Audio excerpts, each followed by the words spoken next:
Hello everyone, welcome to sky academy. ఈరోజు మనం పాలిటీకి సంబంధించి కరెంట్ అఫైర్స్ ఏవైతే నవంబర్ నెలలో ఏవైతే జరిగినాయో అవన్నీ ఇన్డెప్త్గా కవర్ చేయబోతున్నాము. అయితే ఈ న్యూస్లన్నీ ఎక్కడి నుంచి కంపైల్ చేశాము అంటే మనకి పిఐబి నుంచి, విజన్ నుంచి, ఇలా ఏవైతే అథెంటిక్ సోర్సెస్ ఉన్నాయో వాటన్నిటి నుంచి కంపైల్ చేసి ఎగ్జామ్కి ఎంతవరకు నీడో అంతవరకు అండ్ 100% ఎగ్జామ్కి ఎక్కడి నుంచి క్వశ్చన్ అడుగుతారో అంతవరకు మీకు కంపైల్ చేసి ఈ వీడియో నేను మీకు తయారు చేసి ఇస్తున్నాను. అయితే వేరే ఛానల్కి మనకి ఎలా డిఫరెన్స్ అవుతాయి అంటే మనం ఈ ఈ వీడియోలో మీకు విత్ కోడింగ్ విత్ ట్రిక్స్ నేను నేర్పిపోతున్నాను. ఇప్పటి వరకు కరెంట్ అఫైర్స్లో ఎవరు కోడింగ్తో ట్రిక్స్ ఎవరు నేర్పించుండరు. మీకు క్వశ్చన్ ఎక్కడి నుంచి పడవచ్చు అండ్ ఆ క్వశ్చన్ పడే విధానం ఎలా ఉంటుంది అన్నీ నేను ఈ వీడియోలో కంపైల్ చేసి నేను మీకు అందజేయబోతున్నాను.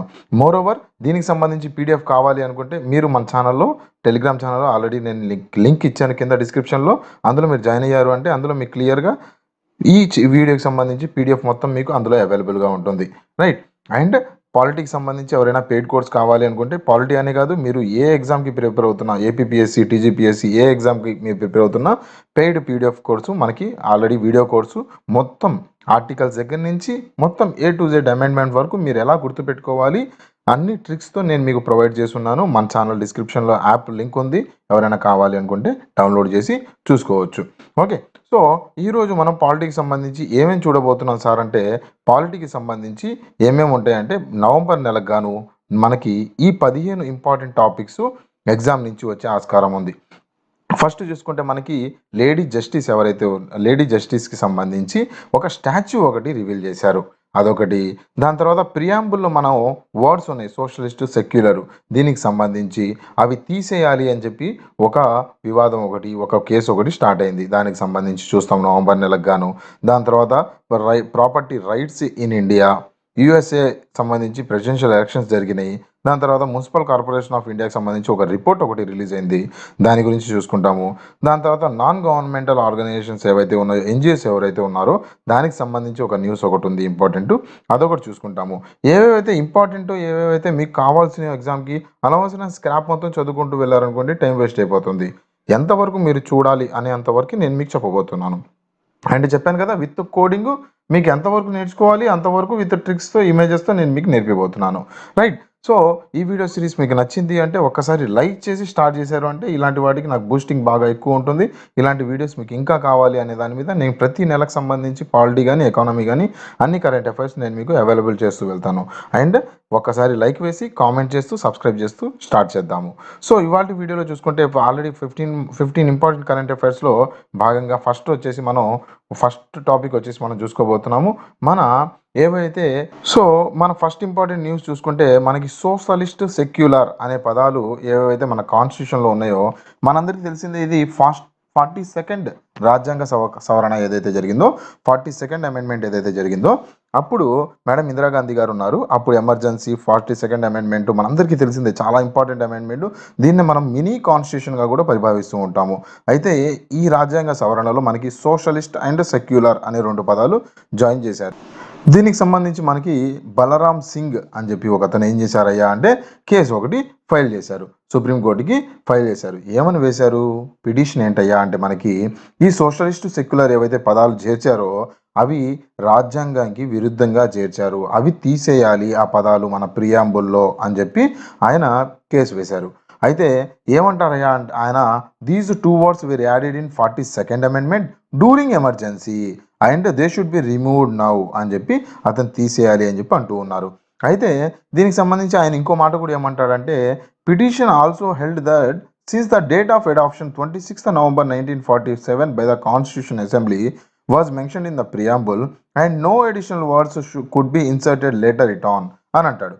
అంటే ఏంటంటే మీకు ఏవైతే ఈ 2 పదాలు సోషలిస్ట్, సెక్యులర్ అనే 2 పదాలు అయితే ఉన్నాయో అవి ప్రియాంబుల్ తయారు చేసిన తర్వాత డేట్ ఆఫ్ అడాప్షన్ ఏంటి ప్రియాంబుల్లో మనం చూసుకుంటాము, on this day of 26th November 1949 అని చెప్పి ప్రియాంబుల్లో క్లియర్గా లాస్ట్ లైన్లో మీకు రాసి ఉంటుంది. అయితే ఈ ప్రియాంబుల్ అనేది లేదా ఈ రాజ్యాంగం అనేది 26వ తారీఖు నవంబర్ 1949లో మనం తీసేసుకున్నాము. దాని తర్వాత ఈ ప్రియాంబుల్ని అమెండ్ చేయకూడదు, కొత్త పదాలు యాడ్ చేయకూడదు. And that 42nd amendment emergency టైంలో తీసుకొని వచ్చింది. ఈ ఎమర్జెన్సీ టైంలో తీసుకొని వచ్చాం కాబట్టి ఈ పదాలు కరెక్ట్ కాదు, తీసేయాలి అని చెప్పి అతను అంటున్నారు. ఏమంటున్నారు? 26వ తారీఖు నవంబర్ రాజ్యాంగం తయారైపోయింది, అడాప్ట్ కూడా అయిపోయింది. దాని తర్వాత కొత్త పదాలు ఎలా యాడ్ చేస్తారు? ఉన్న వాటిని కొద్దిగా సవరణ చేసుకుంటూ వెళ్ళాలి కానీ కొత్త కొత్త పదాలు ఎలా యాడ్ చేస్తారు అని చెప్పి అతను అంటున్నారు. అయితే సుప్రీంకోర్టు ఏమందంటే constitution is a live document. Important point అండి. మనల్ని అడుగుతుంది, క్వశ్చన్ ఎలా అడుగుతారంటే constitution is a live document అని చెప్పి ఏ ఏ కేసులో సుప్రీంకోర్టు చెప్పింది అని చెప్పి అడుగుతారు. ఆన్సర్ ఏంటి? Balram Singh versus union of India. So supreme court ఏమంటుంది? ఏదైతే కాన్స్టిట్యూషన్ ఏదైతే ఉందో అది living document, live document. Live document అంటే ప్రాణంతో ఉన్న డాక్యుమెంటు, లివింగ్ డాక్యుమెంటు. దాన్ని ఎప్పుడైనా సవరణ చేసుకోవచ్చు, మాడిఫై చేయొచ్చు, యాడ్ చేయొచ్చు, అమెండ్ కూడా చేయొచ్చు. అదే కదా ఆర్టికల్ 368 చెప్తుంది. ఆర్టికల్ 368 దేనికి సంబంధించండి? Article 368 amendment of the constitution. ఎక్కడైనా మనకి అమెండ్మెంట్ కావాలి అనుకుంటే అమెండ్మెంట్ చేయొచ్చు అనే దాని మీదే ఈ ఆర్టికల్ 368 అనేది వాడి అమెండ్మెంట్ చేస్తారు కాన్స్టిట్యూషన్ని. ఓకే, సో కొత్త ఆర్టికల్స్ తీసుకొని రావచ్చు, పాత ఆర్టికల్స్ తీయొచ్చు, అండ్ ప్రియాంబుల్ని కూడా మాడిఫై చేయొచ్చు అని చెప్పి మనకి ఎవరు చెబుతున్నారయ్యా అంటే సుప్రీంకోర్టు చెబుతుంది. ఇంపార్టెంట్ పాయింట్ ఇది. ఓకే, ఈ కేసు మొత్తంలో ఇంపార్టెంట్ పాయింట్ ఇదే మీరు గుర్తుపెట్టుకోవాల్సింది ఒకటి. దాని తర్వాత నెక్స్ట్ చూసుకుంటే ఈ సెక్యులర్ ఇండియన్ కాన్సెప్ట్, సెక్యులరిజంకి సంబంధించి ఈ సెక్యులర్ అనే పదం గురించి ఒక ఇంపార్టెంట్ పాయింట్ ఉంది, అది కూడా చెప్తాను వినండి. ఏమంటున్నారంటే మొత్తం చెప్తాను. ఇది ఎలా గుర్తుపెట్టుకోవాలి, బలరామ్ సింగ్ అనే పేరు ఎలా గుర్తుపెట్టుకోవాలని చెప్తాను నేను. విత్ కీవర్డ్ విత్ మినోమిక్ చెప్తాను, టెన్షన్ ఏం పడకండి. ఓకే, ఫస్ట్ ముందు కేసు వినండి, కేసు ఏంటో అనేది వినండి, దాని తర్వాత కీవర్డ్స్ గుర్తుపెట్టుకుందాము. Okay, Indian concept of secularism follows the concept of neutrality and positive role. ఏదైతే మన ఇండియన్ సెక్యులరిజం ఉందో, ఇండియాకి సంబంధించి సెక్యులరిజం ఎలా ఉంటుందంటే, మన దేశంలో సెక్యులరిజం ఎలా ఉంటుందంటే న్యూట్రల్గా ఉంటుంది. న్యూట్రల్గా పాజిటివ్ రోల్లో అందరికీ సమానంగా ఉండేలాగే సెక్యులరిజం ఉంటుంది. ఓకే, స్టేట్ కొన్ని సమయాల్లో, స్టేట్ అంటే స్టేట్ గవర్నమెంట్ లేదా సెంట్రల్ గవర్నమెంట్ కొన్ని సమయంలో అవసరమైనప్పుడు కలగజేసుకుంటూ ఉంటుంది, అనవసరమైనప్పుడు వాళ్ళ ఏదైతే మేనేజ్మెంట్స్ ఉన్నాయో వాళ్ళకే వదిలేస్తుంది. ఇప్పుడు మనకు సంబంధించి తిరుమల తిరుపతి దేవస్థానం ఉంది, దానికి సంబంధించి అక్కడ బోర్డు ఉంటుంది. తిరుమల తిరుపతి మనకి దేవస్థానానికి సంబంధించి అక్కడ ఒక బోర్డు ఉంటుంది. ఆ బోర్డే మొత్తం చూసుకుంటూ ఉంటుంది, అవసరమైన టైంలో గవర్నమెంట్ కలగజేసుకుంటూ ఉంటుంది. సో ఇలా మనకి ఇండియాలో ఎలా ఉంటుంది అంటే న్యూట్రాలిటీ అండ్ పాజిటివ్ రోల్. అడుగుతాడు క్వశ్చన్ మిమ్మల్ని, secularism Indian concept of secularism follows as అని చెప్పి ఒక పాయింట్లో న్యూట్రాలిటీ అండ్ పాజిటివ్ రోల్ అంటాడు. ఇంకో పాయింట్లో ఎలా అడుగుతాడు అంటే it's a negative role and high impact అని చెప్పి ఇలా డిఫరెంట్ ప్రాబిలిటీస్లో మిమ్మల్ని క్వశ్చన్ అడిగేస్తారు. ఓకే, మనకి వెస్ట్రన్ సైడ్ ఎలా ఉంటుందయ్యా అంటే it is different from western concept based on principle of non interference అక్కడ ఉంటుంది. ఏంటంటే స్టేటు అండ్ రిలీజన్ స్ట్రిక్ట్గా ప్రొహిబిట్ అయిపోయి ఉంటాయి. ఇప్పుడు ఫర్ ఎగ్జాంపుల్ మనం చూసుకుంటే టీటీడీ దేవస్థానం ఉంది, అక్కడ ఏమైనా గొడవలు కానీ ఏమైనా జరిగినాయి, లేదా ఏదైనా ముస్లింకి సంబంధించి ఏదైనా మనకి ఢిల్లీలో ఏదైతే నిజాముద్దీన్ మర్కజ్ ఏదైతే ఉందో, నిజాముద్దీన్ లేదా మనం చాలా రకాలు అనుకుంటూ ఉంటాం, చాలా ఉన్నాయి. అలా ఎక్కడైనా ఏదైనా ప్రాబ్లం, ఏదైనా కొత్త రూల్స్ తీసుకొని రావాలి అనుకుంటే మనకి వెస్ట్రన్ సైడ్లో ఎలా ఉంటుందంటే స్టేటు అస్సలు కలగజేసుకోవద్దు రిలీజన్లో. ఓకే, కానీ మన ఇండియాలో ఎలా ఉంటుందంటే న్యూట్రల్గా పాజిటివ్ లెవెల్లోనే ఉంటుంది, న్యూట్రల్గా ఉంటుంది. అవసరమైనప్పుడు కల చేసుకుంటుంది, అనవసరమైనప్పుడు మనల్ని వదిలేస్తూ ఉంటుంది. రైట్, సో ఇంపార్టెంట్ పాయింట్ ఈ కేసు మొత్తంలో ఏం గుర్తుపెట్టుకోవాలయ్యా అంటే మనకి ఏదైతే సుప్రీంకోర్టు ఏదైతే వ్యాఖ్యానం చేసిందో ఆ వ్యాఖ్యానం ఏ కోర్టుకి సంబంధించి, ఏ కేసుకి సంబంధించి అనేది ఒకటి గుర్తుపెట్టుకోవాలి. రెండోది వచ్చేసి ఇండియన్ కాన్సెప్ట్ ఆఫ్ సెక్యులరిజం ఏంటయ్యా అంటే న్యూట్రాలిటీ అండ్ పాజిటివ్ రోల్. ఈ రెండు పాయింట్స్ గుర్తుపెట్టుకోవాలి. అయితే గుర్తుపెట్టుకోవడానికి ఎలా గుర్తుపెట్టుకుంటాం అనేది చూడండి ఒకసారి. ఎలా గుర్తుపెట్టుకుంటాం సార్ అంటే మనకి ఏదైతే బలరాం అనే పేరు వినంగలోనే బలరాం అని చెప్పి రెండు పేర్లు ఉన్నాయండి. ఓకే, బలరాం. ఓకే, రాముడు ఉన్నాడు రిలీజియస్కి సంబంధించి, రైట్, రిలీజియస్కి బలము ఉంది. బలం ఏంటి? సోషలిస్ట్ అన్నట్టు, సోషలిస్టు సెక్యులర్. ఇతను బలరాం అనే పేరు గుర్తురాంగలోనే మనం ఏం గుర్తు రావాలి అంటే మనకి రామలక్ష్మణుల లాగా సోషలిస్ట్ అండ్ సెక్యులర్ అనే పదాలు గుర్తు రావాలి. బలరాం అనే కేసు దేనికి సంబంధించింది అయ్యా అంటే సోషలిస్ట్ అండ్ సెక్యులర్కి సంబంధించి. రైట్, సో నెక్స్ట్ చూసుకుంటే 42nd అమెండ్మెంట్. కొన్నిసార్లు మీరు కన్ఫ్యూజ్ అవుతూ ఉంటారు, 42nd 44 అనేది కన్ఫ్యూజ్ అవుతూ ఉంటారు. ఈ సోషలిస్టు సెక్యులర్ అనే పదాలు ఏంటి అనేది గుర్తుపెట్టుకోవడానికి కొద్దిగా 42nd 44 అని కన్ఫ్యూజ్ అవుతుంటారు. Normal one day exams attempt చేసేవాళ్ళు చాలా కన్ఫ్యూజ్ అవుతూ ఉంటారు.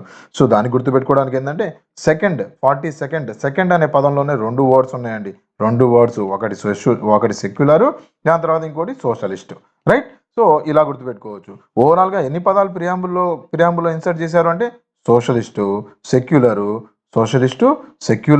ఓకే. దాని తర్వాత ఇంకోటి ఏందయ్యా అంటే ఇంటిగ్రిటీ అనేది కూడా తీసుకొని వచ్చారు. ఇంటిగ్రిటీ అనే పదం కూడా మనకి ప్రియాంబుల్లో యాడ్ చేశారు, రైట్.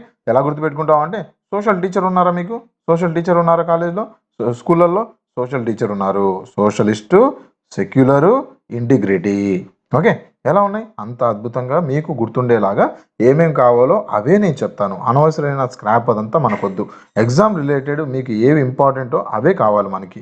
దానికి మించి మీరు అనవసరంగా టైం వేస్ట్ చేసుకుంటూ వెళ్ళారంటే, కరెంట్ అఫైర్స్లో కూర్చున్నారు అంటే చాలా ఉంటాయి చదవడానికి, ఓకే. చాలా మ్యాగజైన్స్ వస్తాయి, న్యూస్ పేపర్లో చాలా ఈవెంట్స్ జరుగుతూ ఉంటాయి. మొత్తం చదువుకుంటూ వెళ్ళారంటే లేదు. ఇంపార్టెంట్ మొత్తం ఒక ఆర్టికల్ మొత్తంలో 1, 2, 3 అంతే, 3-4 పాయింట్ల కంటే ఎక్కువ పట్టుకోకూడదు మీరు. ఆర్టికల్ మీరేం చేయాలి ఇప్పుడు? ఈ డాక్యుమెంట్ మొత్తం ప్రింట్ తీసుకోకూడదు, వద్దు. ఈ డాక్యుమెంట్ మొత్తం వద్దు. జస్ట్ మీరేం చేయాలంటే సోషలిస్టు, సెక్యులర్ ప్రియాంబుల్ ఏదైతే మీ నోట్స్ ఉంటుంది కదా, ఈ ప్రియాంబుల్ ఏదైతే నోట్స్ ఉందో ఆ నోట్స్లో ప్రియాంబుల్ గురించి మనం మొత్తం రాస్తారు కదా, అక్కడ చివరన మీరేం చేయాలంటే పుస్తకం ఓపెన్ చేసేయండి. అందులో ఈ పాయింట్లు మేజర్గా రాసుకోండి. బలరాం పేరు రాయండి. బలరాం గారు ఏం చేశారయ్యా అంటే మనకి ఈ పదాలు తీసేయాలి అని చెప్పి కొత్తగా కేసు ఒకటి వేశారు. ఆయన గురించి ఒకసారి రాయండి, ఒక లైన్ రాయండి.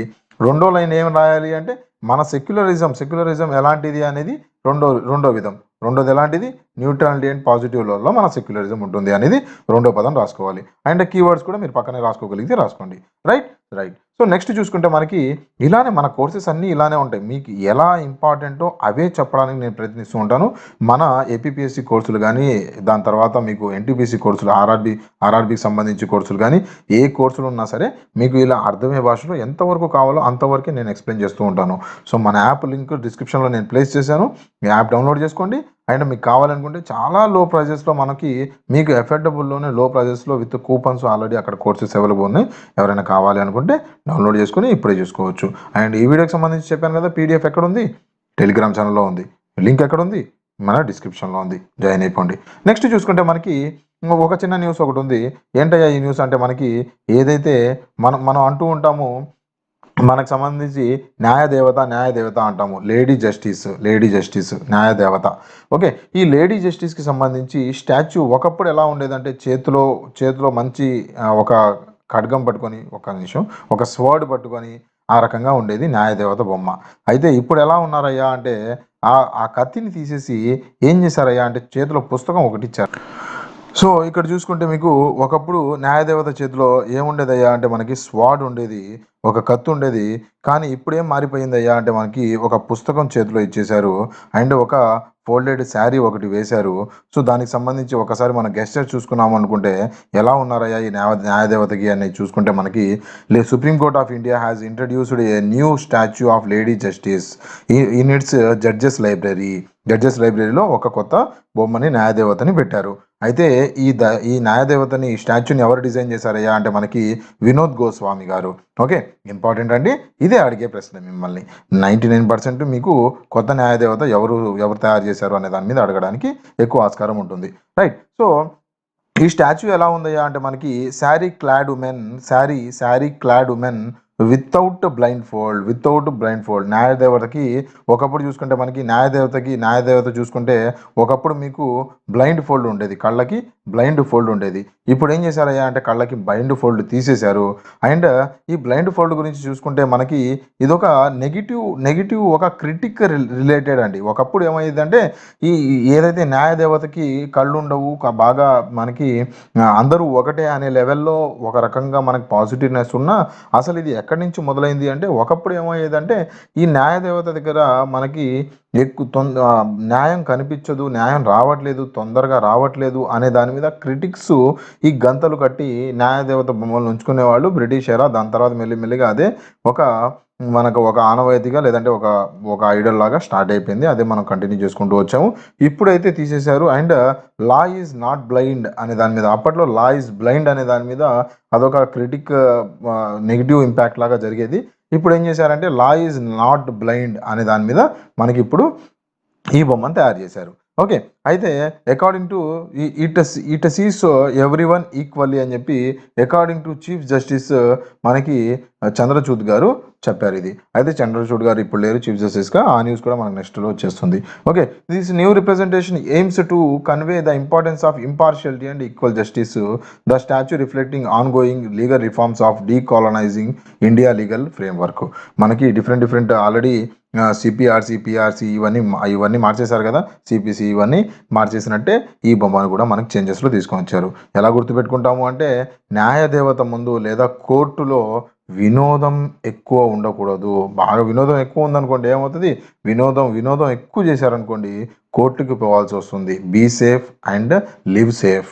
వినోదం ఎక్కువ చేయకండి. వినోదం ఉండాలి మన బాడీలో, మన లైఫ్లో వినోదం ఉండాలి. కానీ మనకి అదే వినోదం ఎక్కువగా మారకూడదు, ఎక్కువ వినోదం అవ్వకూడదు మనకి. సో ఎవరు ఈ న్యాయదేవతకు సంబంధించి ఎవరు స్టాచ్యూ డిజైన్ చేశారా అంటే వినోద్ గోస్వామి గారు. ఓకే ఓకే సో ఇలా గుర్తుపెట్టుకోవడానికి మన కీవర్డ్ రూపంలో నేను మీకు చెప్పాను. రైట్, వినోద్ గోస్వామి. వినోదం ఎక్కువ అయితే కోర్టుకు వెళ్లాల్సి వస్తుంది. Right, property rights in India. మనకు సంబంధించి నెక్స్ట్ న్యూస్ చూసుకుంటే ప్రాపర్టీ రైట్స్ ఆఫ్ ఇండియా. దీనికి సంబంధించి ప్రాపర్టీ రైట్స్ ఏమేమి ఉన్నాయి అంటే, ఒకప్పుడు చూసుకుంటే మనకి ఏదైతే ఈ ప్రాపర్టీ అనేది ఒక రైట్ అండి ఒకప్పుడు, కానీ ఇప్పుడు రైట్గా లేదు. ఒకప్పుడు రైట్ ఇది. రైట్ అంటే ఏంటి, ఏదైతే మీ ఆస్తి ఉందో దాన్ని గవర్నమెంట్ తీసుకోవడానికి అంత సింపుల్గా తీసుకోవడానికి లేదు. ఏదైతే మీ ఫండమెంటల్ రైట్స్ ఏవైతే ఉన్నాయో, ఇప్పుడు మీరు ఉన్నారండి ప్రశాంతంగా బ్రతుకుతున్నారు, మీ లైఫ్ తీసుకోగలదా? ఎవరైనా వచ్చి మిమ్మల్ని చంపేయగలరా? లేదు. మీ ఫండమెంటల్ రైట్ మీరు ప్రశాంతంగా బ్రతకటం, లైఫ్ అండ్ లిబర్టీ అంటాము. లైఫ్ అండ్ లిబర్టీ ఆర్టికల్ 21 ప్రకారం మీ ఫండమెంటల్ రైట్ ఏందయ్యా అంటే లైఫ్ అండ్ లిబర్టీ. నెక్స్ట్ చూసుకుంటే మనకి అలానే మీరు స్వేచ్ఛ హక్కు, మాట్లాడే హక్కు ఉంది, మీరు మాట్లాడవచ్చు. సో ఆర్టికల్ 19 ఏం చెబుతుంది అంటే, మీరు ప్రశాంతంగా మీకు ఏం కావాలంటే అవి మాట్లాడవచ్చు. ఓకే, అంటే ఎలాంటి పడితే అవి కావు, రీజనబుల్ రిస్ట్రిక్షన్స్ ఉన్నాయి, కాకపోతే మీరు ఏమైనా మాట్లాడవచ్చు అనే దాని మీద. అలాంటి ఫండమెంటల్ రైట్ లాగానే మనకి ప్రాపర్టీ అనేది కూడా ఒకప్పుడు మీకు ఆర్టికల్ 19(1)(f) అని ఉండేది. ఆర్టికల్ 19(1)(f) చెప్తాను నేను, కీవర్డ్స్ గుర్తుపెట్టుకుందాము. అయితే ముందు స్టోరీ వినండి, ఏం జరిగింది అని కరెంట్ అఫైర్ వినండి, దాని తర్వాత ఎలా గుర్తుపెట్టుకోవాలో అనేది నేను చెప్తాను. రైట్, ప్రాపర్టీ రైట్ ఏదైతే ఉందో ఆ ప్రాపర్టీ రైట్కి సంబంధించి చూసుకుంటే, ఒకప్పుడు మనకి ప్రాపర్టీ అనేది ఒక రైటు, ఎవరు ఇష్టం పడితే వాళ్ళు తీసుకోవడానికి లేదు, ఎవరు ఇష్టం పడితే వాళ్ళు ఆపడానికి లేదు, గవర్నమెంట్తో సహా. కాకపోతే దాని తర్వాత ఏమైపోయిందంటే, మనకి అమెండ్మెంట్ జరిగి ఈ ఆర్టికల్ ఏదైతే ఉందో, ఈ ఫండమెంటల్ రైట్ 19(f) ఏదైతే ఉందో అది తీసుకుని వెళ్ళి ఆర్టికల్ 300గా తీసుకుని వెళ్ళి పెట్టేశారు. ఆర్టికల్ 300గా తీసుకుని వెళ్ళి పెట్టేశాడు. 300(a)గా తీసుకుని వెళ్ళి, అప్పటి వరకు మనకి ఫండమెంటల్ రైట్గా ఉన్నదాన్ని ఏం చేశారయ్యా అంటే మనకి అది కాన్స్టిట్యూషన్ రైట్గా మార్చేశారు. ఓకే, ఫండమెంటల్ రైట్ అంటే మీరు సుప్రీంకోర్టుకి వెళ్ళిపోవచ్చు, మీ ఫండమెంటల్ రైట్ లాక్కుంటే ఎవరైనా. లాక్కోవడం అంటే మీ ప్రాపర్టీ ఎవరైనా లాక్కుంటే, గవర్నమెంట్ ఏదో రోడ్ బైండింగ్ చేస్తున్నాము లేదంటే ఏదో ఒకటి చేస్తున్నాం అని చెప్పి మీ దగ్గర నుంచి ఆస్తి లాక్కోవడానికి ఉండేది కాదు. కానీ ఇప్పుడు లాక్కోవడానికి గవర్నమెంట్ దగ్గర అన్ని పవర్స్ ఉన్నాయి, ఎందుకంటే అది ఫండమెంటల్ రైట్ కాదు కాబట్టి. ఓకే, సో రిగార్డింగ్ ఈ కేసుకి సంబంధించి చూసుకుంటే, ఈ న్యూస్కి సంబంధించి చూసుకుంటే, రిగార్డింగ్ మనకి till now state has power to declare any property, private కానీ, మై హోమ్ కానీ, టెంపుల్ కానీ, ఏ ప్రాపర్టీ అయినా సరే as community property useful for whole community. ఇప్పుడు చూడండి, నా ఇల్లు ఉందండి, నా ఇల్లు ఉంది ఇక్కడ. ఓకే, నా ఇల్లు ఉంది. ఇప్పుడు నా ఇల్లుని ఇప్పుడు విజయనగరంలో నేను ఒక చోట, ఏదో ఒక ఊర్లో, ఏదో ఒక గ్రామంలో, ఏదో ఒక ప్లేస్లో ఉంటున్నాను. నా ఇంటిని గవర్నమెంట్ ఏం చేయవచ్చు అంటే, ఇది మనకి కామన్ గుడ్ అంటే అందరికీ ఉపయోగపడుతుంది. సో నీ ఇంటిని నువ్వు త్యాగం చేయాలి అని చెప్పి నా దగ్గర వచ్చి ఒక పేపర్ స్టేట్మెంట్ తీసుకుని వచ్చేసి, గవర్నమెంట్ నా ఇంటి ముందు నుంచింది అంటే నేను ఇల్లు ఖాళీ చేయాల్సిందే. Okay, common good all welfare, అందరికీ పనుకో రావడం ఏం సార్ అంటే, రోడ్డు వేస్తున్నారు కాబట్టి అందరికి కామన్ గుడ్ అది. ఓకే, అందరికీ మంచి జరుగుతుంది, రోడ్ వేయడం అందరికీ మంచి జరుగుతుంది కదా. లేదంటే ఏదైనా చెరువు కడుతున్నారు, ఇప్పుడు రీసెంట్గా మన హైదరాబాద్లో తీసుకున్నాము అంటే, మనకు చెరువు కడుతున్నారని చెప్పి చాలా వరకు అక్రమ కట్టలాడని చెప్పి మొత్తం పగలు కొట్టేస్తున్నారు. ఓకే, మనకి అలానే ఏదైనా కామన్ గుడ్ టార్గెట్ పెట్టుకొని గవర్నమెంట్ ఏం చేయవచ్చు అంటే, మీ దగ్గర నుంచి మీ ప్రాపర్టీ లాక్కోవచ్చు. మనకి అది వెల్ఫేర్ అని చెప్పి కమ్యూనిటీ ప్రాపర్టీ కింద డిక్లేర్ చేసేవచ్చు. కమ్యూనిటీ ప్రాపర్టీ గుర్తుపెట్టుకోవాలి ఈ పదాలు, మనకి కామన్ గుడ్, కమ్యూనిటీ ప్రాపర్టీ, ఇలాంటి పదాలు చూడంగానే మీరు ఎగ్జామ్లో కన్ఫ్యూజ్ అయిపోతారు, టెన్షన్ పడిపోతారు, ఏంది కమ్యూనిటీ ప్రాపర్టీ అంటే ఏంటి అని. కమ్యూనిటీ ప్రాపర్టీ అంటే ఆ కమ్యూనిటీ మొత్తానికి యూజ్ అయ్యే ఒక ప్రాపర్టీ కిందగా నీ ఇంటిని మార్చేశారు. నా ఇల్లు ఏదైతే ఉందో ఆ ఇంటిని కమ్యూనిటీ ప్రాపర్టీ కిందగా మార్చేశారు. మార్చేస్తే ఏం చేయాలయ్యా నువ్వు అంటే ఖాళీ చేసి బయటికి వచ్చేయాలి. ఓకే, గవర్నమెంట్ దగ్గర ఇప్పటి వరకు అలా కమ్యూనిటీకి మార్చడానికి ప్రాపర్టీ ఏదైతే రైట్ ఉందో అది ఉంది. కానీ ఇప్పుడు ఏం జరిగిందంటే SC said that, Supreme Court said that మనకి state cannot declare any property as community property. You should keep person's will and many other criterias in mind before declaring it.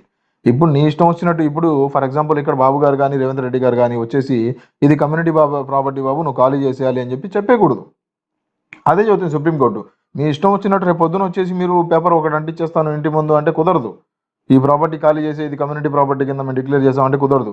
ముందు ఆ పర్సన్ ఎవరైతే ఉన్నారో ఆ పర్సన్కి వెళ్ళి తన ఇష్టపూర్వమా కాదా అని చెప్పి అడుగు. ఒకప్పుడు అంటే ఫండమెంటల్ రైట్గా ఉంది, ఇప్పుడు ఫండమెంటల్ రైట్ని ఇప్పుడు ఏం చేసావయ్యా అంటే నువ్వు కాన్స్టిట్యూషన్ రైట్ కిందకి మార్చేసావు. ఓకే, మంచిదే, కాన్స్టిట్యూషన్ రైట్ కింద మార్చేసావు. కానీ అతనికి కొద్దిగా హక్కు ఉంటుంది కదా ఆ ప్రాపర్టీ మీద. ఆ హక్కుని నువ్వు తీయొద్దు అని చెప్పి మనకి సుప్రీంకోర్టు చెబుతుంది. ఏంటి చాలా పెద్ద కేసు అండి ఇది. మనకి దగ్గరగా 20-30 సంవత్సరాల కింద ఫైల్ అయిన కేసు ఇప్పుడు జడ్జిమెంట్ వచ్చింది. 9 మంది న్యాయవాదులు కలిసి సుప్రీంకోర్టు బెంచ్ 9 మంది న్యాయవాదుల్లో 8:1. ఓకే, ఇవన్నీ 9 మంది న్యాయవాదులు 8:1 ఇవన్నీ గుర్తుపెట్టుకోవాల్సిన లేదు, మీకు టాపిక్ గుర్తుండాలని ఇవన్నీ చెబుతున్నాను. ఓకే, 8:1 బెంచ్ ఏం చేసింది అయ్యా సుప్రీంకోర్టు అంటే delivery a landmark ruling in properties owner association state of మహారాష్ట్రకి సంబంధించి restriction the powers of the state. ఇక్కడ స్టేట్ అంటే స్టేట్ గవర్నమెంట్ ఒకటే కాదు, స్టేట్ అంటే మనకి కాన్స్టిట్యూషన్ ప్రకారం కొన్ని చోట్ల స్టేట్ అనే పదానికి మీనింగ్ ఏముంటుందంటే మొత్తం మన మొత్తము ఇండియాలో ఉన్న ప్రాపర్టీసు, ఇండియన్స్, సిటిజన్స్ అన్నీ కలిపితే స్టేట్ అంటాము. ఓకే, సో స్టేట్ అంటే ఓన్లీ స్టేట్ గవర్నమెంట్ అనుకోకండి. ఓకే, అయితే ఇక్కడ సంబంధించి చూసుకుంటే స్టేట్ అంటే ఆ స్టేట్కి సంబంధించి ఏవైతే పవర్స్ ఉన్నాయో ఆ పవర్స్ని రిస్ట్రిక్ట్ చేసింది.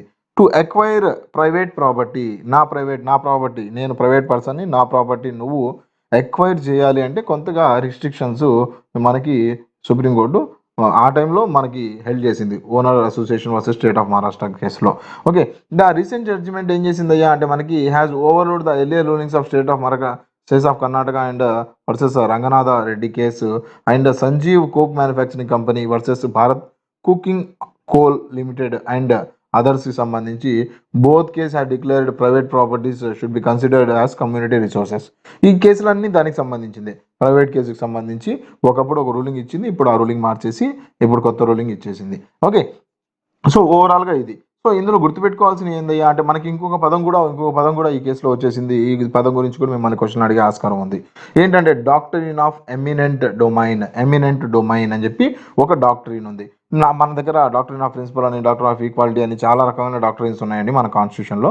సో అలానే డాక్టరీన్ ఆఫ్ ఎమినెంట్ డొమైన్ మనకి ఏంటంటే చాలా రకమైన డొమైన్స్ ఉన్నాయి కదా.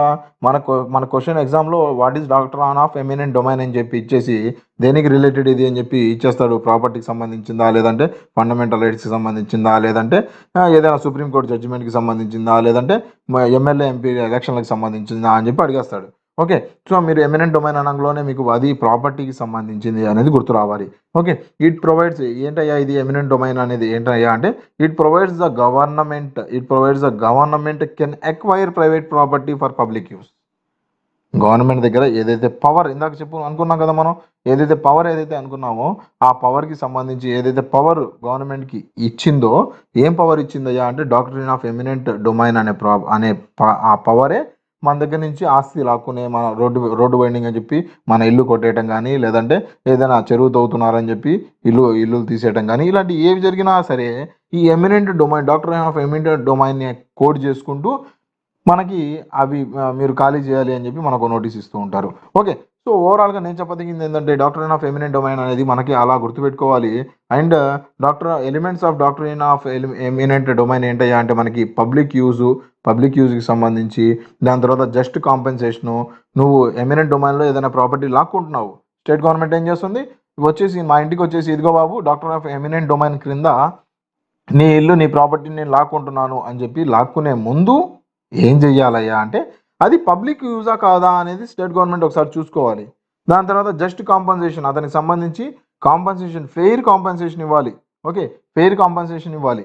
మార్కెట్లో ఎంత ఉందో ఆ మార్కెట్ వాల్యూని చూసుకుంటా ఫెయిర్ కాంపన్సేషన్ ఇవ్వాలి.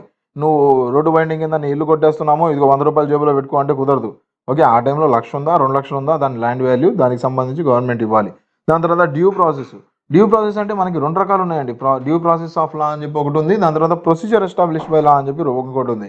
డ్యూ ప్రాసెస్ ఆఫ్ లా అంటే ఏంటంటే మనకి ముందు ముందు ఏం జరుగుతుందో చెప్పి దాని తర్వాత ఆచరించాలి.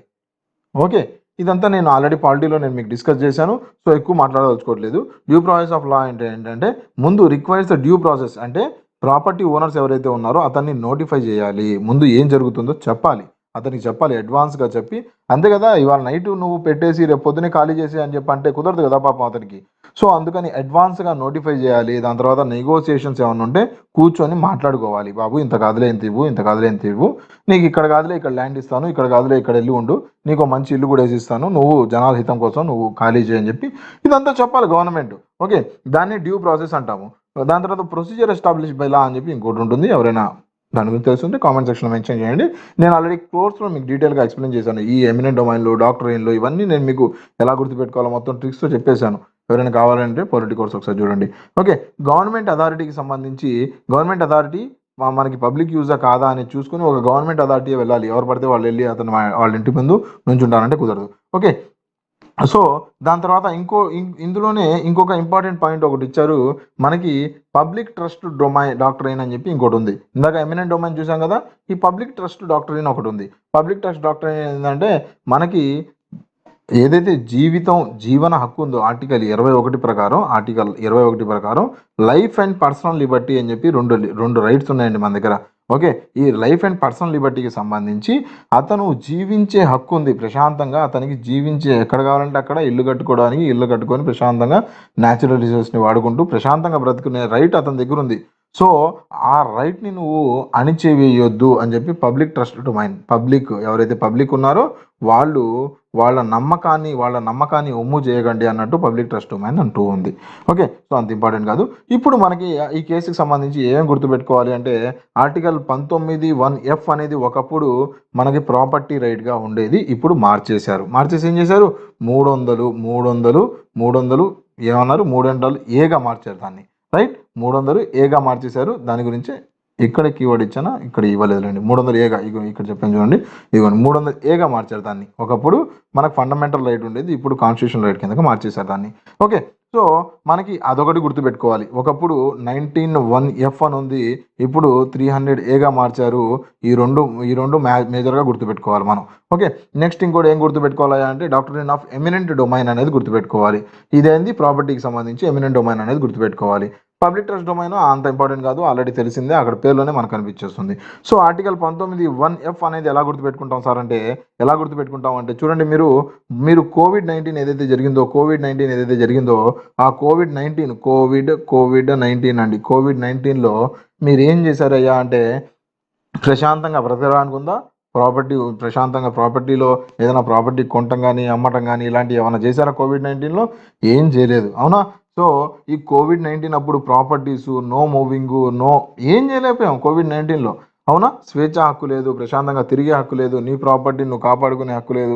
ఎవరెక్కడ చెప్తే నిన్ను తీసుకొని వెళ్ళి ఎక్కడైనా నీ ప్రాపర్టీలో నుంచి బయటికి తీసుకొని వెళ్ళిపోయి నిన్ను ఎక్కడ వేస్తారయ్యా అంటే మిమ్మల్ని, బాబు నీకు కోవిడ్ వచ్చేసింది, నువ్వు హాస్పిటల్కి వెళ్ళిపోవాలి అని చెప్పి వచ్చేసి వ్యాన్లో వచ్చేసి నిన్ను బయటికి తీసుకొని వెళ్ళిపోయే సందర్భాలు కూడా ఉన్నాయి. నీ ప్రాపర్టీ కాదు, నా ప్రాపర్టీ కాదు. సో అలానే కోవిడ్-19కి సంబంధించి మీకు ప్రాపర్టీ అనంగులోనే మీకు ఏం గుర్తు రావాలి సార్ అంటే, ప్రాపర్టీ అనంగులోనే కోవిడ్-19లో నాకు ప్రాపర్టీ ఏం లేదు, నన్ను తీసుకొని వెళ్ళి అక్కడ ఇక్కడ లాక్డౌన్ అని చెప్పి అక్కడ ఇక్కడ నాకు బాగాలేదని చెప్పి వెళ్ళి వేసేశారు అని చెప్పి ప్రాపర్టీ గురించి గుర్తు రావాలి. ఓకే, ఎఫ్ ఎలా గుర్తుపెట్టుకుంటాం సార్ అంటే 19(f) కదా ఇది. ఎఫ్ ఎలా గుర్తుపెట్టుకుంటాం అంటే ఎఫ్ అంటే మనం ఏమంటామంటే ఎఫ్ ఫర్ ఫుట్బాల్. చిన్నప్పుడు నేర్చుకున్నారు F for football.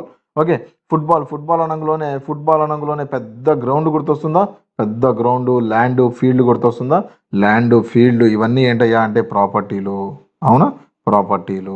So 19(f) అనగానే మీకు ఎఫ్ అనగానే ఫుట్బాల్ గుర్తు రావాలి, ఫుట్బాల్, ఫీల్డ్, ల్యాండ్ గుర్తు రావాలి. రైట్, సో నెక్స్ట్ చూసుకుంటే మనకి 44వ రాజ్యాంగ సవరణ కింద ఈ 19(f) ఏదైతే ఉందో దాన్ని తీసేసి 300గా మార్చేశారు. 300 అనంలోనే మీకు ఎలా గుర్తు రావాలి సార్, ఇది ప్రాపర్టీకి సంబంధించి ఎలా గుర్తొస్తుంది అంటే మూడు అంటే ఏంటండి, ట్రీ అంటే ట్రీ కదా, ట్రీస్, ఫారెస్ట్, ఫుట్బాల్ ఇవన్నీ ఏంటండి, ఫారెస్ట్ ఇవన్నీ ల్యాండ్, ఫామ్ ల్యాండ్స్ ఇవన్నీ. అగ్రికల్చర్ వేసుకుంటారా మీరు? పొలం ఉందా మీకు? పొలంలో చెట్లు ఉంటాయా? సో ఆ చెట్టు చూడంగానే ఆర్టికల్ 300 గుర్తు రావాలి ఇప్పటి నుంచి మీకు. ఆ చెట్టు చూడంగానే ట్రీ అనగానే 300 గుర్తు రావాలి. ఈ 300 ఇది నా ల్యాండ్ అని చెప్పి మీరు ఫీల్ అవుతున్నారు, కానీ అది నీ హక్కు కాదు, కాన్స్టిట్యూషన్ హక్కు ఏం కాదు నీది. ఓకే, కాన్స్టిట్యూషన్ హక్కు, ఫండమెంటల్ హక్కు నీదేం కాదు. ఇప్పుడు నువ్వు నివసిస్తున్న నీ దగ్గర ఉన్న పొలం ఏదైతే ఉందో ఆ పొలం నీది కాన్స్టిట్యూషన్ హక్కు మాత్రమే. కావాలంటే గవర్నమెంట్ ఎప్పుడైనా లాక్కునే ఛాన్సెస్ ఉన్నాయి. నెక్స్ట్ చూసుకుంటే మనకి డాక్టరైన్ ఆఫ్ ఎమినెంట్ డొమైన్ ఎలా గుర్తుపెట్టుకుంటా ఉంటాయి. ఎమినెంట్లో మీరు అబ్జర్వ్ చేస్తే ఈఎంఐ అని ఉంది. ఈఎంఐ ఈఎంఐలో కొన్న ప్రాపర్టీ అండి ఇది. అంతే కదా, అందరు ఈఎంఐలో కొనుక్కుంటూ ఉంటారు కదా, ప్రాపర్టీలు వేసి ప్రాపర్టీలు పెట్టుకొని ఏం చేస్తారయ్యా అంటే నెల నెల బ్యాంకుల్లో లోన్ వేసుకుంటూ పాపం ఈఎంఐలు కట్టుకుంటూ ఉంటారు, ఫ్లాట్లు అవన్నీ కొనుక్కుంటూ. So doctrine of eminent domain దేనికి రిలేటెడ్ సార్ అంటే ప్రాపర్టీకి రిలేటెడ్. ఎలా చదువుతున్నా సార్? ఎమినెంట్లోనే ఈఎంఐ అని చూసుకోండి, నేను ఈఎంఐలోనే ఇల్లు కొన్నది. రైట్. సో నెక్స్ట్ చూసుకుంటే యూఎస్ఏ ప్రెసిడెన్షియల్ ఎలక్షన్స్ ఒకటి జరిగినాయండి, దానికి సంబంధించి మనం మాట్లాడుకుందాం. యూఎస్ఏ ప్రెసిడెన్షియల్ ఎలక్షన్స్ చూసుకుంటే మనకి ఇండియన్ ఇక్కడ ఏం చూసుకోవాలి సార్, ఎలాంటి క్వశ్చన్లు అడగవచ్చు అంటే ఇండియన్ ప్రెసిడెన్షియల్ ఎలక్షన్స్కి యూఎస్ఏ ప్రెసిడెన్షియల్ ఎలక్షన్స్ డిఫరెన్స్ కిందకు వేసేసి 4 పాయింట్లు ఇచ్చేసి అందులో ఏది ఇంపార్టెంట్, ఏది కరెక్ట్, ఏది రాంగ్ అని చెప్పేసేయచ్చు. మనకి ఎలక్ట్రల్ కోలిగ్ ఎలా ఉంటుంది? ఎలక్ట్రల్ కోలిగ్ మన ప్రెసిడెంట్ ఎలక్షన్స్ ఎలా జరుగుతాయి తెలుసా అందరికీ? ప్రెసిడెంట్కి సంబంధించి 2.5 గంటల పైగా మనం వీడియో చేస్తున్నాము యాప్లో, కానీ అందులో ప్రజెంట్ చేస్తున్నాము, ఎవరైనా కావాలంటే వెళ్ళి చూడొచ్చు. ఓకే, సో అయితే just like our MLAs MPs they are electoral colleague. అయితే మన దాంట్లో ఎవరెవరు ఉంటారయ్యా అంటే మన ఇండియాలో సంబంధించి ప్రెసిడెంట్ని ఎలా ఎన్నుకుంటాం సార్ అంటే, మీరు ఎన్నుకుంటారా, నేను ఎన్నుకుంటానా? మనం సాధారణ మనుషులు ఎవరము ఎన్నుకోము ప్రెసిడెంట్ని. ఎవరు ఎన్నుకుంటారు సార్ అంటే మనకి ఎవరైతే మన ద్వారాగా వెళ్ళి కూర్చొని ఉన్నారు కదా పార్లమెంట్లో, ఎవరు? మన ఎంపీలు. మన ద్వారాగా కొంతమంది కూర్చున్నారు, ఎమ్మెల్యేలు, వీళ్ళందరూ కూర్చున్నారా వెళ్ళి? సో వీళ్ళందరూ వెళ్ళి ప్రెసిడెంట్ ఎలక్షన్కి సంబంధించి ఓట్లు వేస్తారు. ద ఎలక్టెడ్ అండి గుర్తుపెట్టుకోవాలి, ఇంపార్టెంట్. నామినేటెడ్ మెంబర్స్ రాదు ఇందులో. Okay, the elected members of both the house of the parliament and elected members of the legislative assembly and legislative assembly of the state including national capital territory of Delhi and the union territory of Pondicherry. Okay, so దీనికి సంబంధించి వీళ్ళందరూ వెళ్ళి ఏం చేస్తారయ్యా అంటే ఎమ్మెల్యేలు, ఎంపీలు ఓట్లు వేసి వస్తారు. ఎలక్టెడే, నామినేటెడ్ కాదు, మళ్ళీ గుర్తుపెట్టుకోవాలి. ఓకే, సో ఓవరాల్గా చూసుకుంటే మనకి ఎమ్మెల్యేలు, ఎంపీలు ఓటేస్తారు. ఆ ఓట్ హక్కు వాల్యూ ఎంత, దాని వాల్యూ ఎంత, ఎంపీకి ఒకే వాల్యూ ఉంటుంది, ఎమ్మెల్యేకి వాల్యూ డిఫరెన్స్ ఉంటుంది. ఇదంతా మనం ఆల్రెడీ పాలిటిక్స్ సంబంధించి మన ప్రెసిడెంట్కి సంబంధించి లెక్చర్లో కవర్ చేసుకున్నాము. అయితే ఇప్పుడు చూసుకుంటే మనకి యూఎస్ఏలో ఓట్ల విధానం ఎలా ఉంటుంది సార్ అంటే, యూఎస్ఏలో ఎలా ఉంటుందంటే సేమ్ మనలాగే ఎంపీలు, ఎమ్మెల్యేలు ఎలా అయితే ఉన్నారో వాళ్ళ దగ్గర ఎంపీలు, ఎమ్మెల్యేలు అనే పదం వాడరు, కానీ ఎలక్టోరల్ కొలీగ్ అని చెప్పి ఒక పదం వాడతారు. ఈ ఎలక్టోరల్ కొలీగ్ అంటే ఏంటంటే, ఇప్పుడు మెక్సికో అనే ఊరు ఉంది. ఈ మెక్సికోకి సంబంధించి ఇందులో ఒక 2 లక్షల మంది జనాభా ఉంటున్నారు అనుకుందాము. ఓకే, దాని తర్వాత శాన్ ఆంటోనియో అని చెప్పి ఇంకో ఊరు ఉంది. ఈ శాన్ ఆంటోనియోలో ఎంతమంది ఉన్నారయ్యా అంటే 50,000 మంది ఉన్నారు. ఓకే, ఈ 2 లక్షలకి సంబంధించి ఒక మనిషిని, ఒక అభ్యర్థిని నుంచోబెడతారు. ఈ అభ్యర్థికి సంబంధించి వాల్యూ ఉంటుంది. ఓకే, ఈ 50,000కి సంబంధించి ఒక మనిషి నుంచోబెడతారు. ఓకే, ఈ అభ్యర్థి వాల్యూ ఎంత ఉంటుందయ్యా అంటే మనకి ఒక 7 ఓట్లకి సమానం. ఈ ఒక్క మనిషి 7 ఓట్లకి సమానం, ఈ మనిషి 4 ఓట్లకి సమానం. ఓకే, అంతే కదా, ఎక్కువ జనాభాని రిప్రజెంట్ చేస్తున్నాడు ఇతను. ఈ పర్సన్ ఏం చేస్తున్నారయ్యా అంటే ఎక్కువ జనాభాని రిప్రజెంట్ చేస్తున్నాడు, అవునా? సో ఎక్కువ జనాభాని రిప్రజెంట్ చేస్తున్నాడు కాబట్టి ఇతని ఓటు వాల్యూ ఎంతయ్యా అంటే 7 ఓట్లు. ఓకే, ఎగ్జాంపుల్ చూడండి, మీరు చూసుకుంటే మీరు ఒక ఎమ్మెల్యే దగ్గరికి వెళ్ళారు, అయ్యా నా వెనకాల 500 ఓట్లు ఉన్నాయి అంటారు. మీ ఎమ్మెల్యే మిమ్మల్ని చూసేటప్పుడు మిమ్మల్ని ఒక మనిషిగా చూడరు, 500 ఓట్లుగా చూస్తాడు. ఇంకో మనిషి వచ్చాడు, నా దగ్గర 200 ఓట్లు ఉన్నాయి అయ్యా నా వెనకాల మా వర్గానికి సంబంధించి అని చెప్పి అంటారు. అయితే ఎమ్మెల్యే మిమ్మల్ని చూసేటప్పుడు 200 మనిషిలా మిమ్మల్ని ఒక్కళ్ళలా చూడరు, 200 ఓట్లకి సమానంగా చూస్తాడు. అలానే ఇంకో మనిషిని చూసుకుంటే 500 ఓట్లకి సమానంగా చూస్తాడు. ఓకే, మిమ్మల్ని ఒక్కళ్ళని సంతృప్తి పరిచితే అతనికి 500 ఓట్లు వస్తాయి, అలానే ఇంకో అతనికి సంతృప్తి చేస్తే 200 ఓట్లు వస్తాయి. అలానే అదే సేమ్ సినారియోలో ఇక్కడ కూడా ఒక మనిషి ఉంటాడు, కానీ ఇతనికి సంబంధించి ఓటు వాల్యూ వేరుంటుంది. అదే ఎలక్టోరల్ కొలీగ్ అంటారు. రైట్. సో ఓవరాల్గా ఈ ఎలక్టోరల్ కొలీగ్ ఒక్కొక్క మనిషి వెళ్ళి యూఎస్ఏకి సంబంధించి వాళ్ళు కూడా డైరెక్ట్ ఎలక్షన్స్ ఏమి ఉండవు, ఇండైరెక్ట్ ఎలక్షన్స్ అవి కూడా. రైట్. సో వీళ్ళు వెళ్ళి మిగతా వీళ్ళు ఎలా అయితే మన ఎంపీలు ఎమ్మెల్యేలు ఎలా అయితే ఎన్నుకుంటారో అలానే వీళ్ళు వెళ్ళి వాళ్ళ ప్రెసిడెంట్ని ఎన్నుకుంటారు. ఓకే. సో నెక్స్ట్ చూసుకుంటే మనకి గవర్నింగ్ యాక్ట్ రూల్స్ చూసుకుంటే each state establish its own rules. ఈ ఎలక్షన్కి సంబంధించి మనం చూసుకుంటే మన ఇండియాలో చూసుకుంటే మనకి సిఈసి ఎస్ఈసి అని 2 బాడీలు ఉన్నాయా? స్టేట్ ఎలక్షన్ కమిషను, దాని తర్వాత సెంట్రల్ ఎలక్షన్ కమిషన్ అని చెప్పి 2 కమిషన్స్ ఉంటాయి. ఓకే. కానీ 2 కమిషన్స్ ఉన్నా సరే రూల్ మాత్రం ఒకటే. అవే వీవీప్యాడ్లు వాళ్ళే జనాలు లోపలికి వెళ్తారు. వీవీప్యాడ్లో మన మన చేతికి ఇంకు పోయించుకుంటాము. ఇంకు పోయించుకున్న తర్వాత వీవీప్యాడ్లో బటన్స్ ఉంటాయి. అవి ఎవరికి కావాలో వాళ్ళకి ఓటు వేసి వస్తాము. ఓకే. సో ఇండియా మొత్తం ఒకే రూల్ ఉంటుంది. కానీ ఇక్కడ ఏ స్టేట్‌కి ఆ స్టేట్ కావాల్సినట్టు రూల్. కొంతమంది కావాలంటే బ్యాలెట్ పేపర్ పెట్టుకోవచ్చు. కొంతమంది వీవీప్యాడ్లు పెట్టుకోవచ్చు. వాళ్ళ ఇష్టం. వాళ్ళ స్టేట్‌కి సంబంధించి వాళ్ళ రూల్స్ ఫ్రేమ్ చేసుకోవచ్చు. అదే ఇండియాకి సంబంధించి ఇండియాలో యూనిటీ ఉంటుందండి. ఇండియాలో యూనియన్ ఇది. Union of India. మీరు చూసుకుంటే ఆర్టికల్ 1 ఏం చెబుతుంది? ఆర్టికల్ 1 చెబుతుంది మనకు క్లియర్‌గా starting article India that is Bharat. Okay. Union సంబంధించి మనం అందరం మనల్ని ఎవ్వరు మనకు కావాలి అనుకుంటే ఏ స్టేట్ కూడా మన దాంట్లో నుంచి విడిపోవడానికి వీలు లేదు అని చెప్పి మన కాన్స్టిట్యూషన్లో ఫస్ట్ ఆర్టికలే చెబుతుంది. ఓకే. సో మన ఆ ఫస్ట్ ఆర్టికల్లోనే ఎవరైనా కావాలంటే కొత్త ప్లేసెస్ని యాడ్ చేసుకోవచ్చు. ఇండియాలో కొత్త ప్లేసెస్ని యాడ్ చేసుకోవచ్చు కావాలంటే. పక్కనే శ్రీలంక ఉంది, ఇండియాలో కలిసిపోతానంటే కలుపుకోవచ్చు. కానీ ఇక్కడ పక్కనే తమిళనాడు ఉంది, అది బయటికి వెళ్ళిపోతానంటే కుదరదు. ఇండియాలో నుంచి బయటికి వెళ్తానంటే కుదరదు. మన రాజ్యాంగం అలా రాసిలేదు. మనం యూనిటీగా ఉంటాము. మనకు ఒకటే కాన్స్టిట్యూషను, దాని తర్వాత ఒకటే రూలు, ఎక్కడ చూసుకున్నా ఒకటే ఉంటుంది. Okay. We are one. Right. South, north, east, west ఇలా డివిజన్స్ లేవు మన దగ్గర. కానీ యూఎస్లో ఎలా ఉంటుందంటే ఎవరి స్టేట్ వాళ్ళదే, ఎవరి పాలన వాళ్ళదే.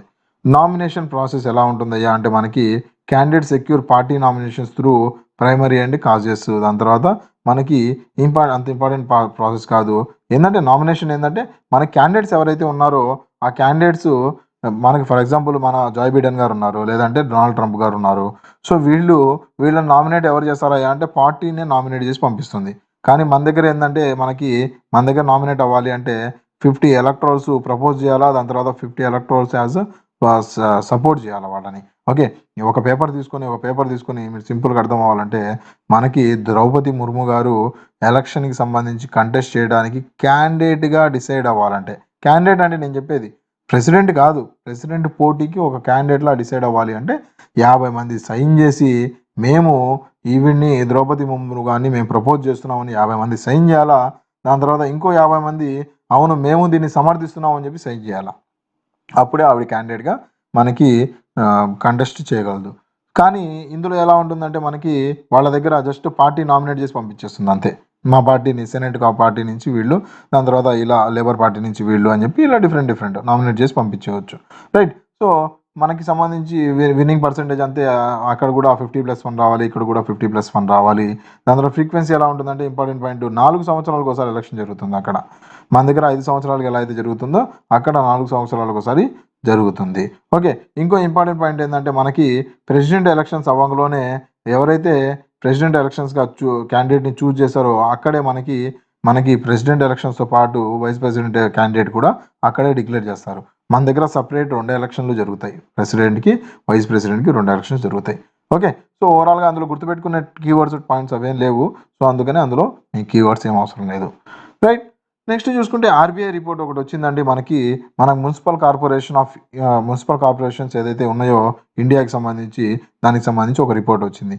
ఏంటయ్యా ఈ రిపోర్టు అంటే own sources of revenue generation in municipal corporations opportunities and challenges అని చెప్పి ఒక ట్యాగ్ లైన్ ఇచ్చేసి మున్సిపాలిటీకి సంబంధించి ఆర్బీఐ రిపోర్టు కాగ్ రిపోర్ట్ ఇచ్చిన తర్వాత ఆర్బీఐ రిపోర్ట్ సబ్మిట్ చేసింది.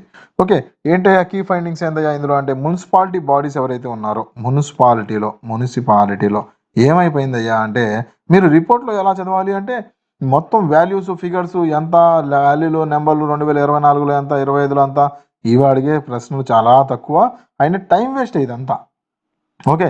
మేజర్గా మీరేం చూసుకోవాలయ్యా రిపోర్ట్స్లో అంటే మేజర్గా చూసుకోవాల్సింది ఆ రిపోర్ట్లో ఏది పెరుగుతుంది ఏది తగ్గుతుంది అనేది చూసుకోవాలి.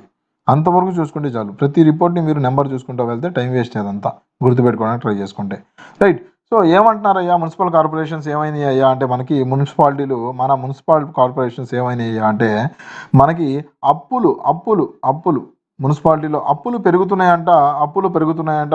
రెవెన్యూ ఏదైతే ఉందో రెవెన్యూ తగ్గుతుందంట. ఓకే, అప్పులు డెప్త్ పెరుగుతుందంట, రెవెన్యూ తగ్గుతుందంట. ఎంత పెరుగుతుంది సార్ అని చెప్పి చూసుకుంటే ఎంత పెరుగుతుంది ఎంత తగ్గుతుంది అని చూసుకుంటే ఏమంటారంటే 2023-24 లెక్కలకు సంబంధించి చూసుకుంటే మీకు ఇక్కడ మున్సిపల్ బారోయింగ్స్ చూసుకుంటే రోజు మనకి 2,886 కోట్లు 2019-20లో ఉంటే అవి 13,000 కోట్లకి మారింది. 2,800 కోట్లు ఎక్కడ, 13,000 కోట్లు ఎక్కడ? ఓకే, ఎంత పర్సెంటేజ్ అంటే దగ్గర అప్పట్లో 1.9% ఉంటే 5.9% ఎక్కువ అయిపోయింది. ఓకే, టోటల్ రిసిప్ట్తో కంపేర్ చేసుకుంటే. దాని తర్వాత రెవెన్యూ జనరేషన్ చూసుకుంటే ఇండియన్ మున్సిపాలిటీస్ మనకి ఓన్లీ 0.6% ఆఫ్ జీడిపిఏ ఉంది. ఓకే, సో ఓవరాల్గా చూసుకుంటే రెవెన్యూ తగ్గిపోయింది, డెప్త్లు ఎక్కువ అయిపోయినాయి అని చెప్పి మనకు ఆర్బీఐ రిపోర్ట్ ఏదైతే ఈ రిపోర్ట్ ఉందో ఇది చెబుతుంది. ఎలా గుర్తుపెట్టుకుంటాం సార్, ఆర్బీఐ ఇచ్చింది కదా రిపోర్టు అని చెప్పంటే మనకి ఇప్పుడు గుర్తుంటుంది ఆర్బీఐ అనే పదం. నేను చెప్పాను కాబట్టి గుర్తుంటుంది. ఎగ్జామ్లో మున్సిపల్ కార్పొరేషన్ ఆఫ్ ఇండియాకి సంబంధించి ఈ రిపోర్ట్ ఎవరు రిలీజ్ చేశారు అని చెప్పి అనగానే మీకు ఆర్బీఐయా లేదంటే పక్కనే 2-3 రకాల బాడీలు ఇచ్చేస్తారు, గుర్తుండదు. ఓకే, సో గుర్తుపెట్టుకోవాలి అంటే మనకు చూసుకుంటే ఇక్కడ దేని గురించి మాట్లాడుకుంటున్నారు, రెవెన్యూకి సంబంధించి డబ్బులకి సంబంధించింది ఎవరు చూసుకుంటారు, రిజర్వ్ బ్యాంక్ ఆఫ్ ఇండియా. అప్పులు రిజర్వ్లు అన్నీ ఎవరు చూసుకుంటారంటే రిజర్వ్ బ్యాంక్ ఆఫ్ ఇండియా, గుర్తుపెట్టుకోవాలి. ఓకే, నెక్స్ట్ చూసుకుంటే ఎన్జిఓస్కి సంబంధించి ఏమైందయ్యా, ఎన్జిఓస్ సంబంధించి ఏంటయ్యా ఈ ఇష్యూ అంటే మనకి YN news, the ministry of home affairs has instructed all non governmental organisations register under the foreign constitution regulation act FRCA 2010 to report any changes in their key office bearers and members. ఏదైతే ఎన్జిఓస్కి సంబంధించి చూసుకుంటే మనకి NGOs తెలుసు కదా, charitable institutions ఏవైతే ఉన్నాయో, charities ఉంటాయి కదా, ఆ చారిటీస్కి సంబంధించి ఎవరైనా మారారా, కొత్తగా ఎవరైనా వచ్చారా, మీ మెంబర్స్ ఆఫీస్ బ్యారియర్స్లో, దాని తర్వాత మెంబర్స్లో ఈ చారిటీ ట్రస్ట్లు అంటే ఎలా ఉంటాయి, ఆ ట్రస్ట్కి సంబంధించి ఒక బాడీ ఉంటుంది. ఓకే, ఒక బాడీలో ఒక చైర్మన్ ఉంటారు, ఒక ట్రెజరర్ ఉంటారు, దాని తర్వాత మెంబర్స్ ఉంటారు, ఒక 5-6 మెంబర్స్ ఉంటారు.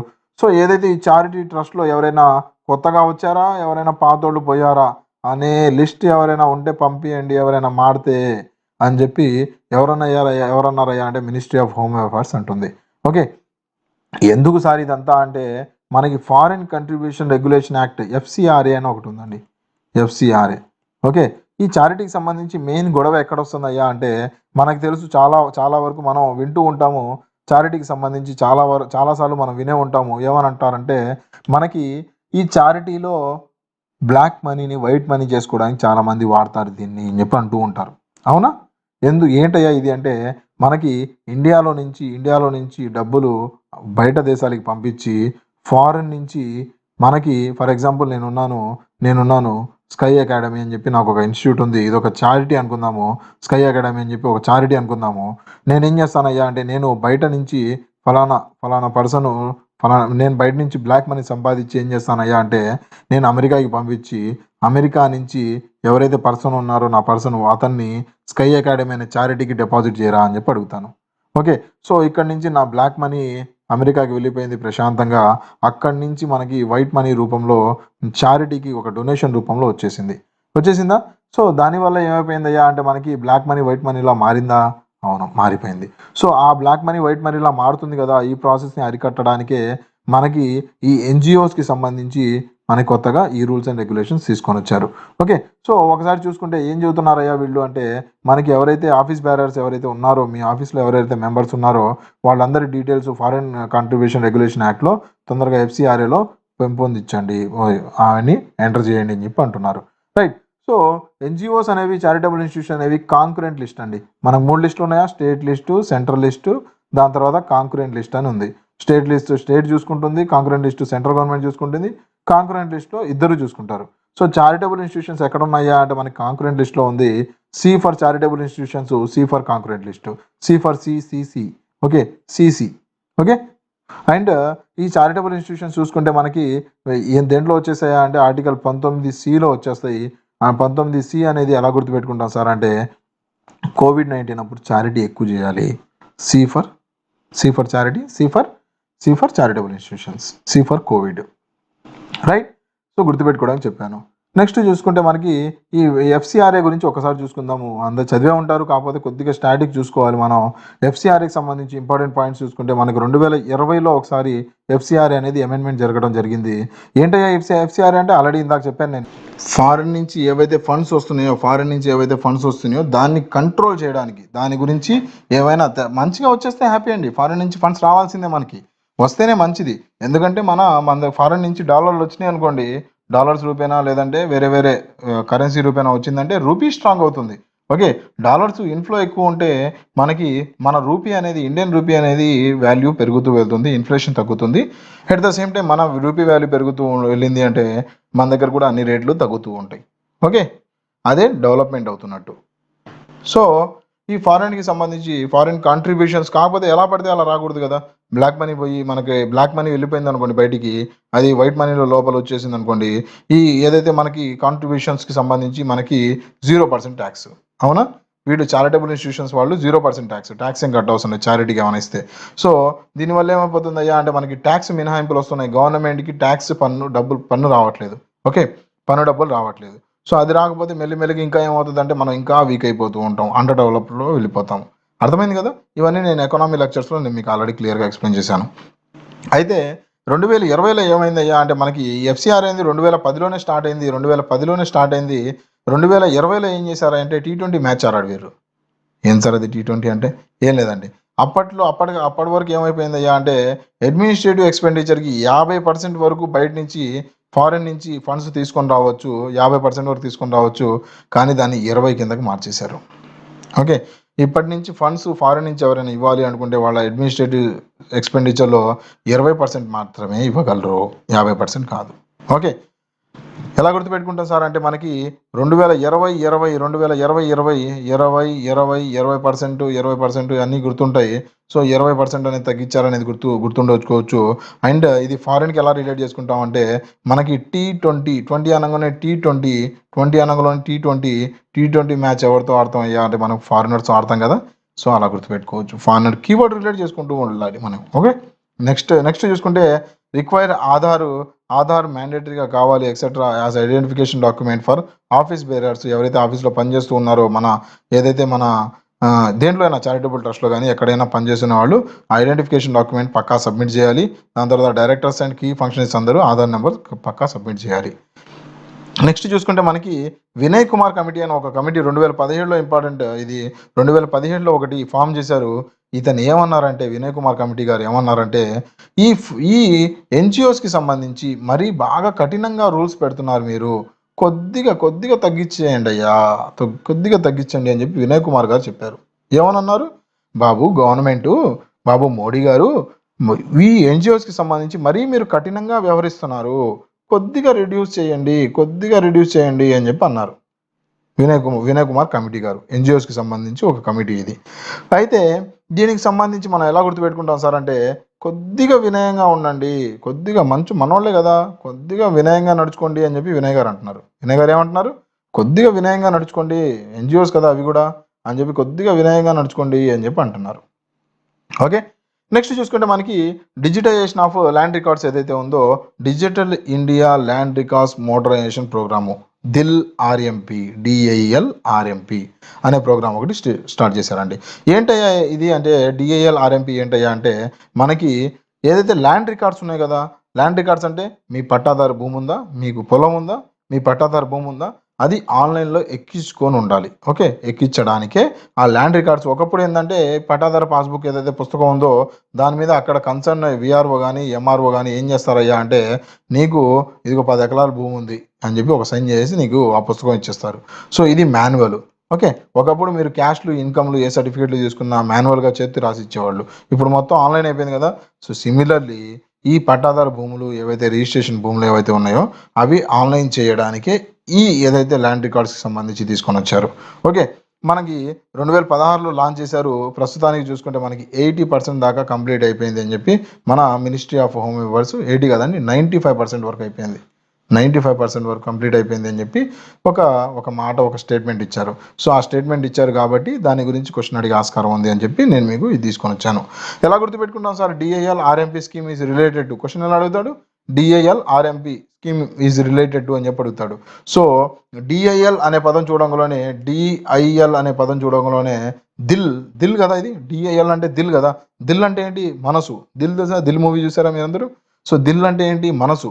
ఓకే, నా మనసు చాలా విశాలమైనది, చాలా పెద్ద విశాలమైన భూమి నాది, నా మనసు అంటూ ఉంటాం కదా, విశాలమైనది అని. భూమికి సంబంధించి, ల్యాండ్ రికార్డ్స్కి సంబంధించి దిల్ అనగులోనే మనసు విశాలమైనది, అలా గుర్తుపెట్టుకోవడానికి ట్రై చేయండి. ఓకే, సో నెక్స్ట్ చూసుకుంటే మనకి grievance redressal assessment index 2023. Okay, 2023కి సంబంధించి grievance redressal assessment index GRAI అనేది. సో కరెంట్ అఫైర్స్ కొద్దిగా ఎక్కువ అనిపిస్తున్నాయి, కానీ టాప్ 15 ఏవైతే ఇంపార్టెంట్, దీనికి మించి మీ ఎగ్జామ్లో క్వశ్చన్ వెళ్ళదు. మీరు ఇక్కడ వరకు వీడియో చూస్తున్నారు అంటేనే అర్థం చేసుకోండి, కరెంట్ అఫైర్స్కి సంబంధించి పాలిటీలో మీకు క్వశ్చన్ పడిందా, అది మీ చేతిలో నుంచి వెళ్ళదు ఇంకా. ఓకే, తప్పకుండా ప్రతి నెలకు సంబంధించి క్వశ్చన్ వస్తూనే ఉంటుంది, ప్రతి నెలకు సంబంధించి ఒక క్వశ్చన్ తీసుకుని వస్తుంది, దానికి సంబంధించి మీకు పక్కా ఒక క్వశ్చన్ ఎక్కడికి వెళ్ళదు. జస్ట్ అరగంట మీది కాదు అనుకోండి, లైఫ్లో గుర్తుండేలా నేను చూసుకుంటాను. అండ్ మీరు ఇంతవరకు చూస్తూ వచ్చారు వీడియో అని అంటేనే అర్థమైపోతుంది మీరు చాలా కాషియస్గా ప్రిపేర్ అవుతున్నారు అని చెప్పి. అలానే కంటిన్యూ చేయండి అదే స్పిరిట్తో. ఇంకొక 10-15 నిమిషాల్లో వీడియో కంప్లీట్ చేసుకుంటాం మనం. Okay, grievance redressal assessment programme, right, GRAI 2023లో స్టార్ట్ చేశారు. వీళ్ళు ఏం చేశారయ్యా అంటే మనకి గ్రీవియన్స్ రిడ్రెసల్ అంటే, గ్రీవియన్స్ అంటే ఏంటి? గ్రీవియన్స్ అంటే మీకున్న ప్రాబ్లమ్స్ ఏవైతే ఉన్నాయో, గవర్నమెంట్ అధికారితో ఏదైనా ప్రాబ్లం ఉంది మీకు, నాకు పలానా ఇది అడిగాను, నేను ఒక క్యాస్ట్ సర్టిఫికేట్ అడిగాను, ఆ ఎంఆర్ఓ ఇవ్వట్లేదు, డబ్బులు అడిగాడు, ఏదో ఒకటి పలానా XYZ పొలిటికల్గా ప్రాబ్లం ఉంది, అతను నాకు ఈ పని చేయట్లేదు. సో దానికి సంబంధించి ఏమైనా రిడ్రెసల్ అంటే నువ్వేదైతే ప్రాబ్లం చెప్పావు, గ్రీవియన్స్ అంటే ప్రాబ్లము, రిడ్రెసల్ అంటే దానికి సంబంధించి అడ్రస్ చేయటము, ఆ ప్రాబ్లమ్ని ఏమైపోయింది, ప్రాబ్లం ఏంటి అని చెప్పి కనుక్కొని అడ్రస్ చేయటము, అడ్రస్ చేసి దాన్ని సాల్వ్ చేయడాన్ని రిడ్రెసల్ అంటారు. So grievance redressal assessment index అంటే రిపోర్ట్ ఒకటి రిలీజ్ చేశారు. ఎవరు రిలీజ్ చేశారయ్యా అంటే DARGP వాళ్ళు, మనకి డిపార్ట్మెంట్ ఆఫ్ అడ్మినిస్ట్రేటివ్ రిఫార్మ్స్. అడ్మినిస్ట్రేషనే కదా గ్రీవియన్స్ అంటే నువ్వు చేసే కార్యకలాపాలలో ఎక్కడైనా తప్పు జరిగితేనే కదా గ్రీవియన్స్ వచ్చేది, అవునా? అడ్మినిస్ట్రేషన్ తప్పుగా ఉంటేనే గ్రీవియన్స్లు వస్తాయి. నువ్వు సక్రమంగా ఉద్యోగం చేస్తూ ఏం ప్రాబ్లమ్స్ లేవంటే గ్రీవియన్స్ ఎందుకు వచ్చింది?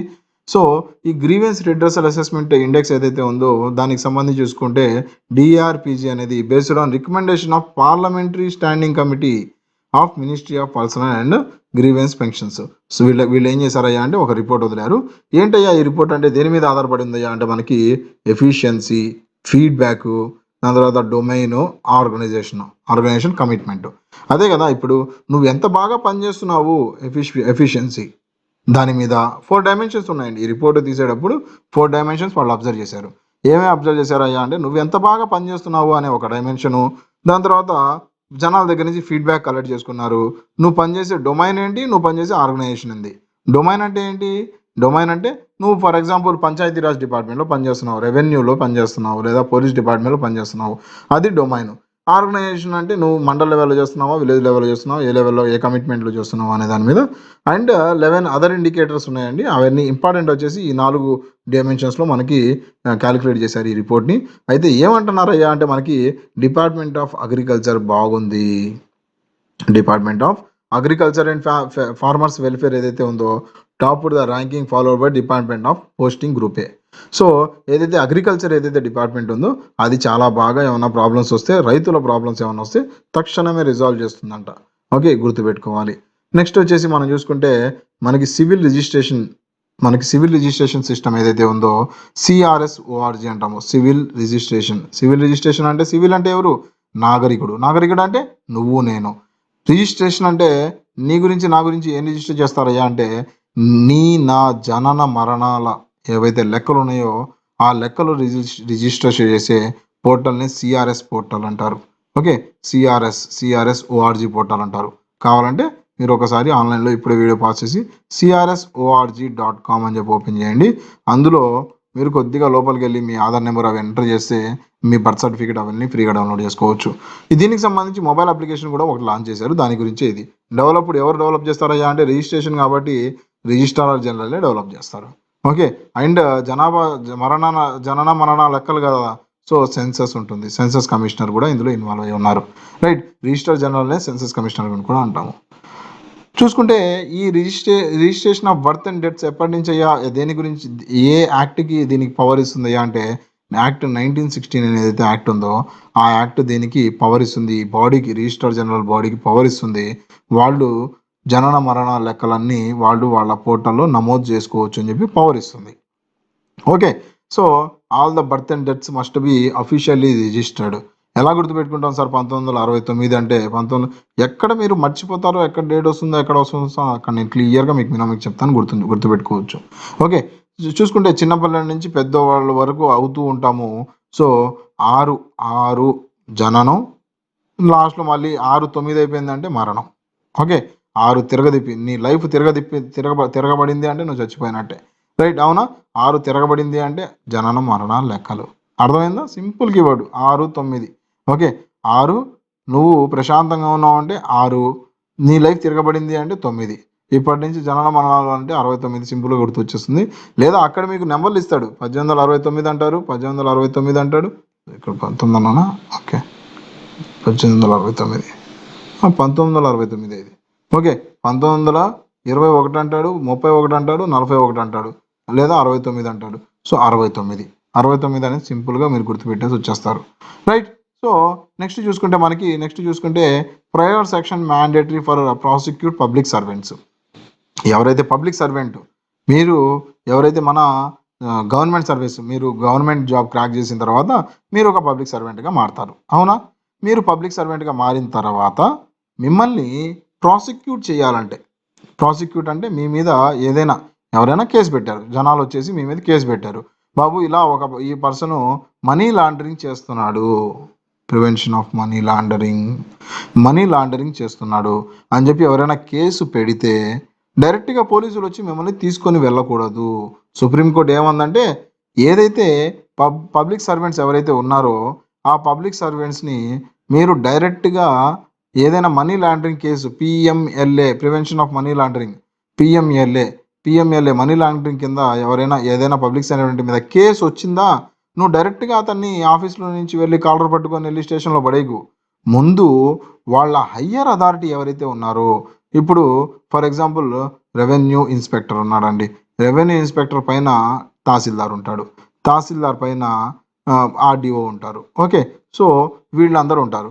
సో రెవెన్యూ ఇన్స్పెక్టర్ మీద పిఎంఎల్ఏ కేసు వచ్చిందనుకో, మనీ లాండరింగ్ చేస్తున్నాడు రెవెన్యూ ఇన్స్పెక్టర్ అని వచ్చిందనుకో, నువ్వు ముందు తహసీల్దార్ని వెళ్ళి కలు, బాబు పలానా రెవెన్యూ ఇన్స్పెక్టర్ నీ కింద పనిచేస్తున్నాడు కదా, సో అతని మీద ఇలా కేసు వచ్చింది, ముందు ఒకసారి ఎంక్వైరీ చేసి నువ్వు చెప్పు అని చెప్పి కనుక్కోవాలి. కనుక్కున్న తర్వాత తహసీల్దార్ పర్మిషన్ ఇచ్చిన తర్వాత నువ్వేం చేయాలంటే రెవెన్యూ ఇన్స్పెక్టర్ని తన ఆఫీస్లో నుంచి వెళ్ళి అరెస్ట్ చేసుకుని తీసుకుని రావచ్చు.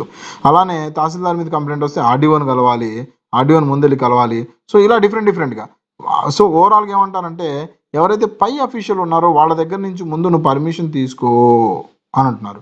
ఎందుకయ్యా ఈ పర్మిషన్ అంటే, చాలా మంది జనాభాలు ఉంటారు కదండి, ఎనీ పర్సన్, జనాలు చాలా మంది ఉంటారు. ఎవరైనా కోపం ఉంది ఆ ఎంప్లాయీ మీద, గడ్జ్ ఉంది ఎంప్లాయీ మీద, అతను ఏం చేస్తాడంటే వెళ్ళి కేసు ఫైల్ చేస్తాడు. సో దాని మీద ఏమవుతుందంటే పిఎంఎల్ఏ మీద వచ్చేసి అతన్ని తీసుకొని వెళ్ళిపోతూ ఉంటారు. సో ఇలా చేయడం వల్ల ఏమవుతుందంటే ఆ గవర్నమెంట్ ఎంప్లాయీ మీద బయట మార్కెట్లో అనవసరమైన చెడ్డ పేరు వస్తుంది. ఇతని గడ్జి వల్ల ఏదో పని చేయలేదని చెప్పి ఇతని మీద పిఎంఎల్ఏ కేసు వేయడం కరెక్ట్ కాదని. ఓకే, సో ఓవరాల్గా దీనికి సంబంధించి ఇదండి, ఈడీ దర్యాప్తు చేస్తుంది పిఎంఎల్ఏకి సంబంధించి. రైట్, సో పబ్లిక్ సర్వెంట్కి సంబంధించి అవి. దాని తర్వాత చూసుకుంటే మనకి ఈ ప్రిజన్స్ ఏవైతే ఉన్నాయో, మనకి ఏవైతే జైలులు ఏవైతే ఉన్నాయో ఆ జైలులు ఎలా ఉన్నాయి, అక్కడ ఏమేమి జరుగుతూ ఉంది అనే దాని మీద ఒక రిపోర్ట్ ఒకటి పబ్లిష్ అయింది. Okay, so president of India ఏం చేశారయ్యా అంటే, మనకి prisons in India mapping prison manuals and measures for reformation and decongestion. Okay, so అని చెప్పి ఒక రిపోర్ట్ ఒకటి రిలీజ్ చేశారు, ఈ హెడ్లైన్తో రిపోర్ట్ ఒకటి రిలీజ్ చేశారు. ఇందులో ఏమున్నాయి అంటే, కీ ఇన్సైట్స్ ఏమంటాయంటే మనకి స్టీరియో టైపింగ్, దాని తర్వాత బెయిల్ రిజెక్షన్స్, స్లో ట్రయల్, బాగా స్లోగా ఉంది ట్రయల్స్, జైల్లో పడేస్తున్నారు, అతను రిమాండ్లో పడేస్తున్నారు, దాని తర్వాత అతని కేసు వినకపోవడం వల్ల అతను సంవత్సరాల తరబడి రిమాండ్లోనే ఉండిపోతున్నారు, ట్రయల్స్ చాలా మెల్లిగా అవుతున్నాయి, హియరింగ్ అన్నట్టు. ఓకే, బెయిల్స్ వేసుకుంటున్న బెయిల్ రిజెక్షన్ చాలా స్లోగా ఉంది అని చెప్పి రిపోర్ట్లో అన్నారు. దాని తర్వాత division of person based on caste అతనికి రూమ్ అలాట్ చేయడం కానీ, ఎవరైతే ఆ పర్సన్ ఎవరైతే ఉన్నారో, ప్రిజన్లో ఖైదీ ఎవరైతే ఉన్నారో అతనికి ప్రిజన్ అలాట్ చేసేటప్పుడు క్యాస్ట్ బేస్ మీద కూడా ప్రిజన్స్ అలాట్ అవుతా ఉన్నాయి. పని అలాట్ చేసేటప్పుడు క్యాస్ట్ బేస్ మీద కూడా మనకి పని అలాట్ అవుతుంది. ఇప్పుడు నువ్వు ఒక పని ఉన్నావు, నువ్వు చెట్లకి నీళ్లు పోయడం అని చెప్పి కొద్దిగా ఉన్నోడికి ఇవ్వటము, నువ్వేమో రాళ్ళు కొట్టాలి అని చెప్పి లేనోడికి ఇవ్వటం, ఇలా కష్టమైన పనులు లేనోడికి లేదా తక్కువ క్యాస్ట్ ఉన్నోడికి, అండ్ ఎవరైతే హయ్యర్ క్యాస్ట్ ఉన్నారో వాళ్ళకి చిన్న పనులు అసలు పని చెప్పకపోవటము, ఇలాంటివి జరుగుతూ ఉన్నాయని చెప్పి మనకి ఈ రిపోర్ట్లో మెన్షన్ చేశారు. అండ్ స్టీరియో టైపింగ్ అండి ఇంపార్టెంట్. స్టీరియో టైపింగ్ ఏంటంటే prison values after refer for essential sanitation and మనకి conservancy work as menial or degrading perpetual ఈ హైరారికల్ వ్యూ ఆఫ్ లేబర్. ఏం లేదండి, స్టీరియో టైపింగ్ అంటే ఏదైతే శానిటేషన్, దాని తర్వాత కన్జర్వెన్సీ ఇవన్నీ ఉన్నాయో దానికి సంబంధించి స్టీరియో టైపింగ్ మనకి శానిటేషన్కి సంబంధించి వాడే పదం ఏందయ్యా అంటే మనకి స్టీరియో టైపింగ్ అని చెప్పి అంటాము. సో అది కూడా సరిగ్గా లేదు, హైరారికీ కూడా సరిగ్గా లేదు అని చెప్పి ఈ రిపోర్ట్ మెన్షన్ చేస్తూ ఉంది. అండ్ ఇందాక చెప్పిన డివిజన్ ఆఫ్ లేబర్ ఏదైతే ఉందో దాన్ని అన్కాన్స్టిట్యూషన్ అండి, ఇది మంచి పద్ధతి కాదు క్యాస్ట్లో. ఓకే, క్యాస్ట్ పద్ధతిని అన్కాన్స్టిట్యూషన్. అందుకనే ప్రిజన్లో అతనికి పెట్టేటప్పుడు అతని ఫామ్ ఏదైతే ఫిల్ చేస్తాడు కదా, రిజిస్టర్లో ఫిల్ చేస్తారా, పలానా ఖైదీ నా ఖైదీ నెంబర్ ఇది, నేను ఇది తప్పు చేశాను ఇదంతా రాస్తారు కదా, అందులో ఒక కాలం క్యాస్ట్ అనేది ఉండేది, దాన్ని తీసేయాలి అని చెప్పి కూడా సుప్రీంకోర్టు రూల్ పాస్ చేసింది. ఓకే, క్యాస్ట్ సెగ్మెంట్ అసలు తీసేయండి ప్రిజన్లో అని చెప్పి.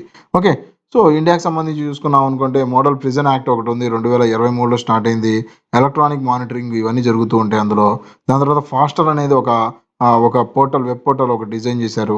ఇందులో ఏందయ్యామంటే మనకి మన జైలర్ దగ్గర నుంచి ఫైనల్గా కోర్టు వరకు వీళ్ళందరూ ఒక ప్లాట్ఫామ్లో కనెక్ట్ అయి ఉంటారు.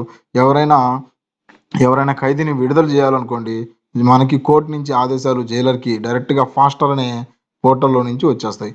మనుషులు తీసుకొని వెళ్ళి ఇవ్వటం ఇలా ఏమి ఉండకుండా, సో ఫాస్ట్గా జరగాలి పనులు అని చెప్పి ఫాస్టర్ అనేది తీసుకొని వచ్చారు. దాని తర్వాత ఇంటర్పెరబుల్ క్రిమినల్ జస్టిస్ సిస్టమ్ అని చెప్పి ఒక సిస్టమ్ తీసుకొని వచ్చారు, ICJS.